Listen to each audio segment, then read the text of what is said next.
चलिए अगली खबर का रुख करेंगे, जहां आम आदमी पार्टी की राज्यसभा सांसद स्वाति मालीवाल से बदसलूकी का मामला अब गर्माता जा रहा है। दिल्ली पुलिस ने आप सांसद स्वाति मालीवाल से मारपीट मामले में दिल्ली के मुख्यमंत्री अरविंद केजरीवाल के पूर्व पीएस विभव कुमार को गिरफ्तार किया है। सीएम हाउस के नित नए वीडियोज भी सामने आ रहे हैं, जिसको लेकर बीजेपी और आम आदमी पार्टी के नेता आमने सामने भी नजर आ रहे हैं। बीजेपी लगातार इस मामले को लेकर आम आदमी पार्टी को घेरने में लगी है, तो वहीं आतिशी ने प्रेस कॉन्फ्रेंस कर सवाल खड़े किए कि स्वाति मालीवाल ने उस घटना के बाद मेडिकल क्यों नहीं कराया, उन्होंने इसके लिए 3 दिन का इंतजार क्यों किया। कल जो वीडियो सामने आया उसमें वो बिल्कुल ठीक नजर आ रही हैं, पुलिस वालों को उनकी वर्दी उतरवाने की धमकी देते हुए भी नजर आ रही हैं, विभव कुमार को अपशब्द भी बोल रही हैं। आज सामने आए वीडियो में साफ दिख रहा है कि वो उस घटना के बाद सीधे चल रही हैं, उनके कपड़े भी ठीक दिख रहे हैं, पुलिस वालों को धक्का देते हुए नजर आ रही हैं और 4 दिन बाद वो लंगड़ाते हुए नजर आ रही हैं। तो वही इस मामले में सियासत भी जोर पकड़ रही है।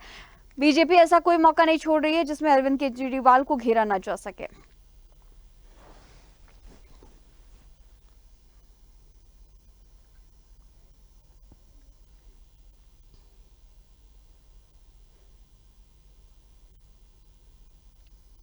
दिल्ली सरकार में मंत्री और आम आदमी पार्टी की नेत्री आतिशी का स्वाति मालीवाल मामले में बयान सामने आया, जहां उन्होंने कहा कि उनकी यानी कि बीजेपी पूरी मशीनरी एमएचए से लेकर दिल्ली पुलिस तक कैसे काम कर रही है उसका प्रमाण कल 30 हजारी कोर्ट के सामने आया है। विभव कुमार ने 30 हजारी कोर्ट में केस फाइल किया और इसमें नया अपडेट है कि 30 हजारी कोर्ट ने अब जमानत अर्जी खारिज कर दी है और उन्होंने ये भी कहा कि एफआईआर की कॉपी उन्हें आधिकारिक तौर पर उपलब्ध कराई जाए। सुबह दिल्ली पुलिस कोर्ट में एक जवाब भी देती है कि ये एफआईआर बहुत संवेदनशील है, इसीलिए हम कोर्ट में जमा नहीं कर सकते और आरोपी को नहीं दे सकते। आज बीजेपी की पुलिस ये कह रही है कि हम कोर्ट और आरोपी को ये एफआईआर नहीं दे सकते हैं, ये साजिश सीधा गृह मंत्रालय से चल रही है और इन सबके बीच 30 हजारी कोर्ट से जमानत की अर्जी खारिज कर दी गई है।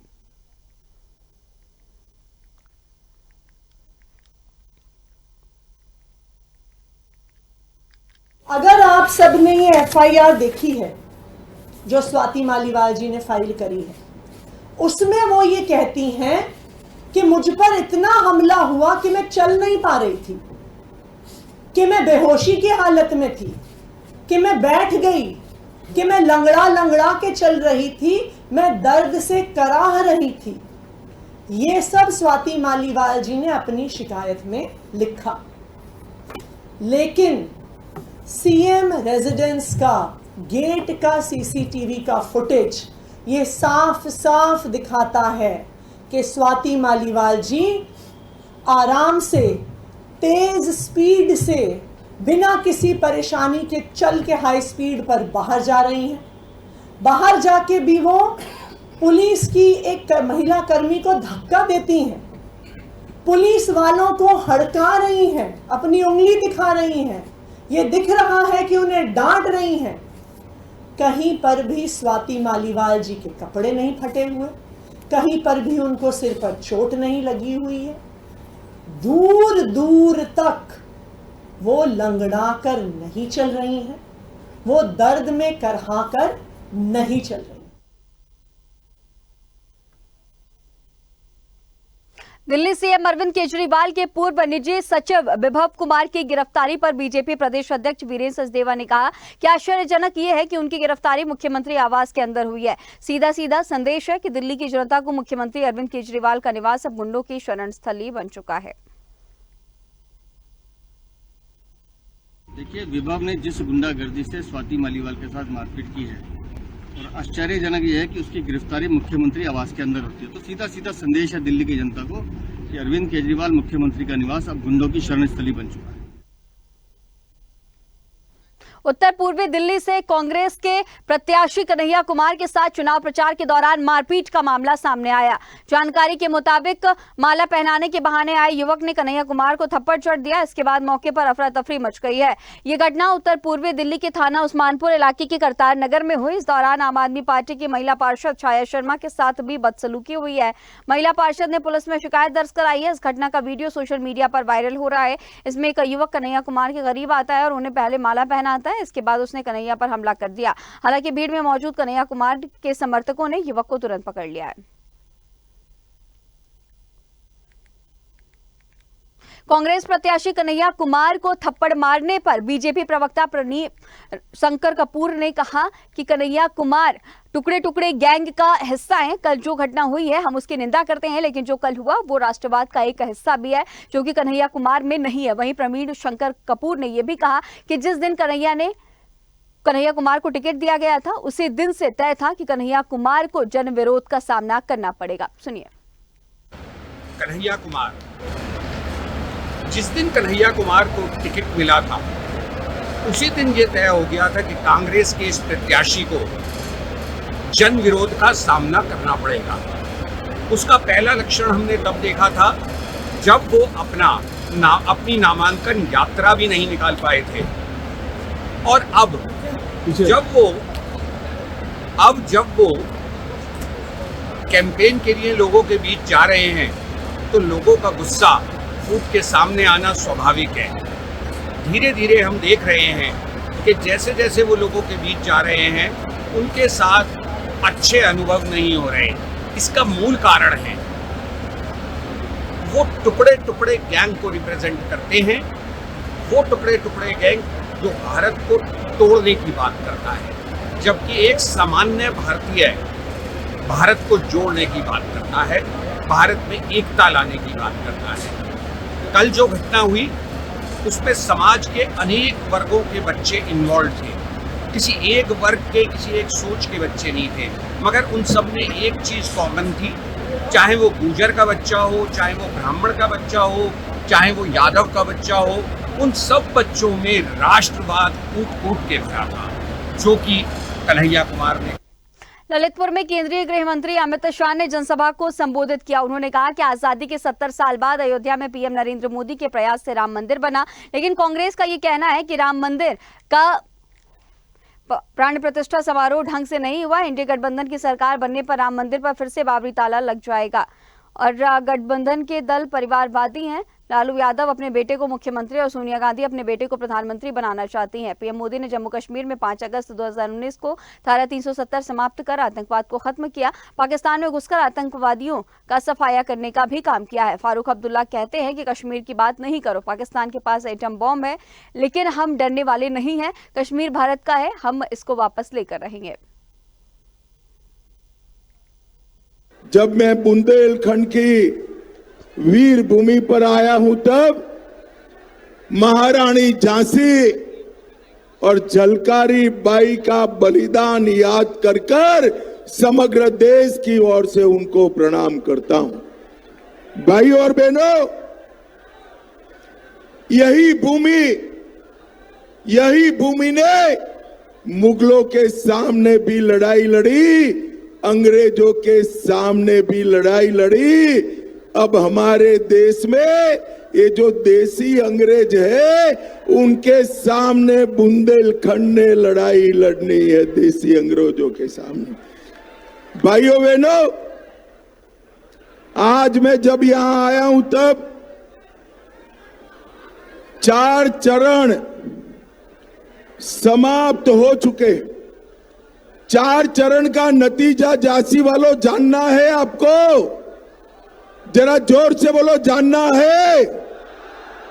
ऐसे नहीं चलेगा भाई, जोर से बोलिए, जानना है? 4 चरण में मोदी जी 270 सीटें लेकर तीसरी सेंचुरी की ओर आगे बढ़ गए हैं। जयपुर के एआरएल ग्रुप के 11 ठिकानों पर आयकर विभाग ने छापेमारी कार्रवाई की है। इसके साथ बगरू और विधायका स्थित फैक्ट्री और गोदामों पर छापेमारी कार्रवाई की जा रही है। एआरएल ग्रुप के रियल एस्टेट का ये बड़ा कारोबार यहां पर किया जा रहा है। वहीं अंकुर समूह के नाम से नालीदार सीमेंट, छत और पाइप के निर्माण का बड़ा कारोबार कर सरकार को लाखों रुपए टैक्स चोरी का चूना लगा रहे हैं। इस कारोबार में नंदकिशोर जैन, सुनील जैन, अंकित जैन, अक्षत जैन, परमचंद जैन और जुगल भनोट पर सर्चिंग की जा रही है।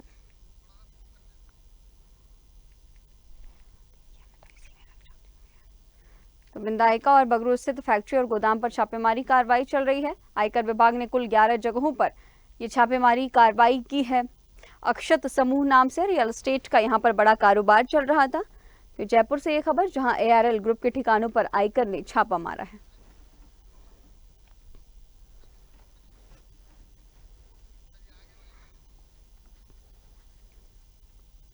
इंदौर में 21 साल के छात्र पुनीत दुबे ने शुक्रवार रात फांसी लगाकर खुदकुशी कर ली। पुनीत महाराजा रणजीत कॉलेज में BCA के द्वितीय वर्ष की पढ़ाई करता था। आत्महत्या के पूर्व उसने दुल्हन की तरह साड़ी चूड़ियां पहनकर श्रृंगार किया था। वहीं भंवरकुआ पुलिस ने मर्ग कायम कर लिया है। परिजन की मौजूदगी में शव का पोस्टमार्टम कराया गया। TI राजकुमार यादव के मुताबिक घटना मूलतः नर्मदा कॉलोनी रायसेन निवासी पुनीत महाराजा रणजीत कॉलेज में पढ़ता था और खंडवा कि इंद्रजीत सिंह भाटिया की मल्टी में किराए से रहता था। परिजन द्वारा कॉल लगाने पर फोन रिसीव नहीं हुआ तो उन्हें शक हुआ। परिचितों को देखने भेजा, तब पता चला कि उसने फांसी लगा ली है। हालांकि अब सवाल ये उठ रहा है कि उसने आत्महत्या के पहले दुल्हन सा श्रृंगार क्यों किया। ये भंवरकुआ थाना क्षेत्र में एक सुसाइड का मामला सामने आया है, जिसमें जो मृतक है पुनीत, जो कि रायसेन का रहने वाला है और उम्र उसकी 31 वर्ष है। ये महाराजा रणजीत सिंह कॉलेज से MCA कर रहा था, ऐसा पता चला है प्रारंभिक जांच में। और इसमें ये पता चला है कि उसके द्वारा साड़ी पहनकर और अपने जो चूड़ियां पहनकर और उस तरह से इसने सुसाइड किया है और महिलाओं का वेश रख के उसने सुसाइड किया है। किन परिस्थिति में उसके द्वारा सुसाइड किया गया है, इस संबंध में अभी जांच जारी है। फिलहाल शव का PM कराया जा रहा है, मर्ग कायम कर लिया गया है। इसमें भी फिलहाल कोई सुसाइडल नोट नहीं मिला है। और जो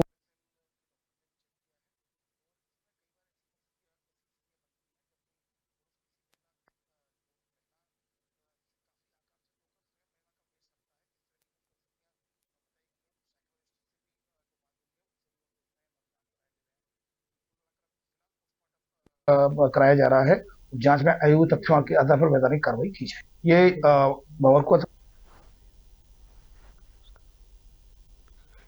इसी खबर पर तमाम जानकारी के साथ इंदौर से हमारे ब्यूरो चीफ चेतन सिंह हमारे साथ जुड़े हुए हैं। चेतन, अब एक जो छात्र जो कि BCA द्वितीय वर्ष का छात्र था, उसने सुसाइड कर लिया और इसके पहले जो कि लगातार जांच का विषय बना हुआ है कि उसने महिलाओं जैसा श्रृंगार किया और फिर उसने खुद को फांसी लगा ली है। क्या अब तक इसे लेकर के पुलिस प्रशासन की कोई जानकारी, अब तक जांच में क्या कुछ सामने आया है? चेतन जी गरिमा, जिस तरीके से लगातार पुलिस छानबीन कर रही है कि इस तरीके की हरकत क्यों करी छात्र ने, क्योंकि बता दूं कि मृतक पुनीत पिता त्रिभुवन 31 साल का छात्र था, MCA की तैयारियां कर रहा था और करीब 3 साल से यहाँ रह रहा था। पर जिस तरीके से सुसाइड करने के पहले मृतक ने हाथ में हरी चूड़ियां, बिंदिया, साड़ी पहन रखी थी और जिस तरीके से महिला वाला श्रृंगार किया था, उसके बाद उसने फांसी लगा दी थी। तो ये तो तमाम जो कारण है उसकी लगातार जांच चल रही है। पुलिस के आला अधिकारी भी जांच कर रहे हैं और जो वहाँ CCTV फुटेज है जो कॉलेज परिसर में, उसके खंगाल रहे हैं कि क्या अहम कारण रहे और किस तरीके से उसने इतनी बड़ी जो अपने सुसाइड किया, तो किस तरीके से क्या है, ये तमाम जो जांच चल रही है। पर सबसे बड़ी बात है कि जो इसके परिजनों का आरोप है कि कहीं हो सकता है उसके साथ कोई अनहोनी हुई हो या हो सकता है कुछ न कुछ कारण कॉलेज कैंपस के नहीं हो, कि बात कर ली गया है। तो ये जो कॉलेज है महाराजा रणजीत सिंह कॉलेज काफी बड़ा कॉलेज है और काफी बता दो पॉपुलर कॉलेज है, जिसके चलते बता दो कि यहाँ जो छात्र पढ़ने आते हैं तो यहाँ की अगर बात कर ली जाए तो काफी दूर दूर से आते हैं। और जब यहाँ अगर एडमिशन की बात कर लें तो एडमिशन मिलना ही बहुत बड़ी बात होती है। तो कहीं ना कहीं जो बड़ा सवाल उठ रहे हैं वो महाराजा रणजीत सिंह कॉलेज पे भी उठ रहे हैं। जी ठीक है चेतन, आगे भी इस पूरे मामले पर नजर बनाए रखिएगा। तमाम जानकारियों के साथ बने रहने के लिए आपका बहुत शुक्रिया।